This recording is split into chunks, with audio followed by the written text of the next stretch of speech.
Hi, my name is Phil. I like to talk about politics. In this video, I'd like to discuss some of the holes in the government scheme to try and guarantee at least 4/5 of wages from people affected by the corona crisis. But first, if you'd like to be notified of daily news in politics, then please subscribe to the channel and click the bell notification icon.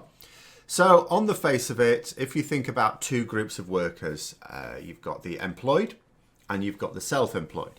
Now, the employed had a scheme announced that the government would guarantee up to 80% of wages for workers who were not able to do their work from home, to prevent businesses from just getting rid of people, making them redundant during the crisis. And I thought it was quite strange that they announced it for employees and not for the self-employed, which normally you would think a Conservative government would want to do it the other way around, because a Conservative government tries to encourage lots of people into self-employment because they want small government. They don't like employees. It's not a good thing. They want each individual person to just be their own little business. That is their ideal world. Now, there is going to be a similar scheme announced for the self-employed. At the point at which I'm doing this, it's all reports, which means it'll largely be correct, but the government are still, fleshing out the details. By the time you watch this, it's almost certain the announcement will have been made. Although, interestingly, because Parliament has now shut up shop, there'll be no parliamentary debate of the measures. It'll be quite difficult to point out where the holes remain in this, because there are holes in the previous scheme as well. But come to the self-employed in a minute, just thinking about employed people. So I already know some people who have been laid off by their companies. And, when I tried to say things like, well, the government has announced that it's going to guarantee up to 80% of the wages from this. Why don't they just furlough you, as they have done for my girlfriend, for example, at her work, or they're going to. The answer came back, well, apparently it's all really difficult to deal with. And again, I thought that was a strange response, because yes, I'm sure there's going to be some awkward admin. I think the admin will be rather worse for the self-employed. In fact, I'm certain it will be. But you have HR departments, but you can understand maybe very small businesses not having the cash flow for this. A very small business does not necessarily have much in the way of profit margins. And if you employ just one or two people, you do not necessarily have the capacity to pay them while the government sorts it out. And when they do, you maybe for like one person who runs the whole business on their own and does every little job within the business, it's difficult maybe to think, how am I going to deal with the admin of this? There could be a huge delay. And also bear in mind the number of people who have had to apply for universal credit at the moment has caused the whole system to melt. The government has had to mobilise about 10,000 extra civil servants to try and cope with it, because of course you've suddenly got a massive number of people trying to apply for this now. The system cannot cope with that number of people. So you can imagine a similar situation here. They announced this scheme, the sheer number of people that need to engage in it. Have we got the capacity in the civil service to do this? It was already massively overstretched as it was, just like everything else. This is the inevitable consequence of having a small government mindset. It's not good at the best of times, but in a crisis, you are completely underprepared for anything.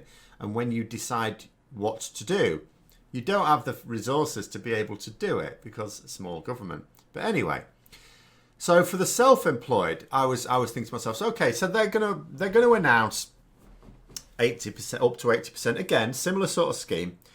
But how do you determine what that 80% would represent? It'll still have a cap. There was some mutterings that cap might be lower than $2,500 a month, because if you're self-employed, you pay a little bit less in tax. But my thinking about this was, well, what if you've just gone self-employed? What if you were working, and then say, you haven't gone through an entire tax year, basically, self-employed? What do you do then if you're unable to continue to work? And I'm not talking about me in this particular case. I am still able to work. Massively reduced income, but still able to work and do this. But for what if you haven't? What if you were working for a company and you've gone it alone, how do you say what your wages were? If it's just based, can you base it just on the period of time? What if you literally went self-employed a month ago? What do you base it on then? It all sounds very odd to me. And then, there's other people in terms of the employed people as well that are going to fall through the holes in this.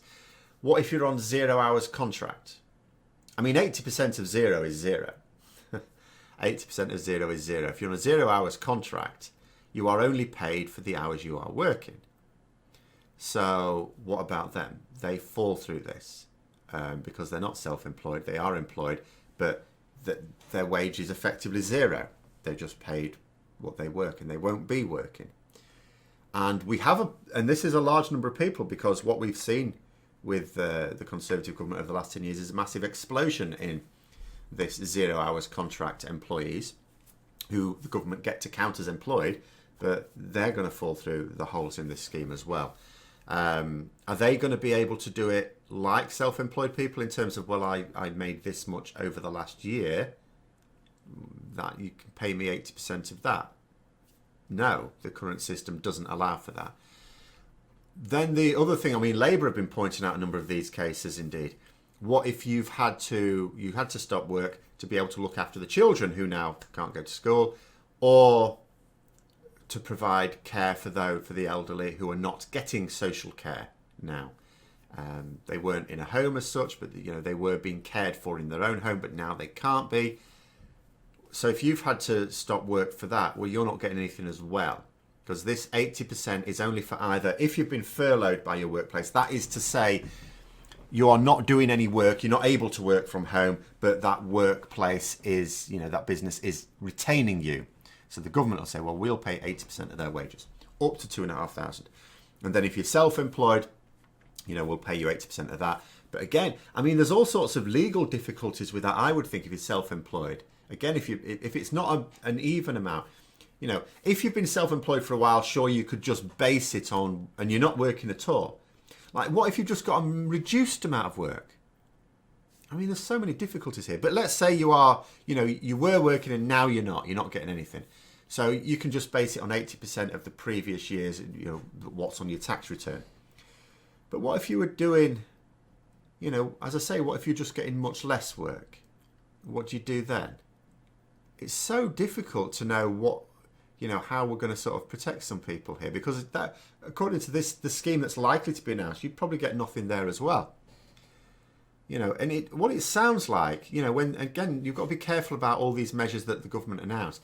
It sounds like everyone is getting, if they were working on whatever basis, they're getting up to 80% of their income. So as long as they could cut back and afford to lose that 20% of their income, it sounds like they'd be okay. Certainly a damn sight better than on universal credit. But in reality, there's an awful lot of people that are going to fall through the gaps in this and are going to be left with nothing more than universal credit, which is not enough. And remember, universal credit has effectively been increased by 20%-ish, 25%, something like that. So it's more than it was, and it's still nowhere near enough, because it's about £94 a week. For the self-employed, the obvious thing to have done, and the people on 0 hours contracts, there's a number of, you could solve this quite easily. It wouldn't be easy, but you could solve it.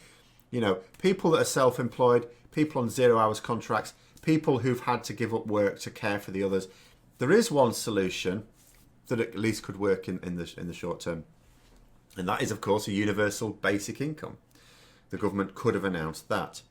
They haven't, and they were never going to. They would never, ever want to do this. And you ask yourself why, and the answer is this. What if it worked?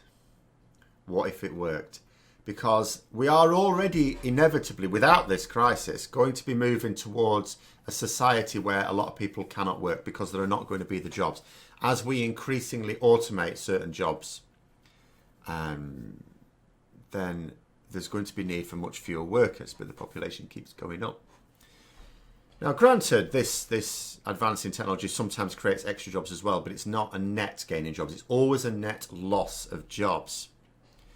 So there's going to come a point where we can't just demonise those who can't get jobs anymore, because there's going to be too many of them. And we'll have to move to some system that acknowledges this. And there are different ways of doing it.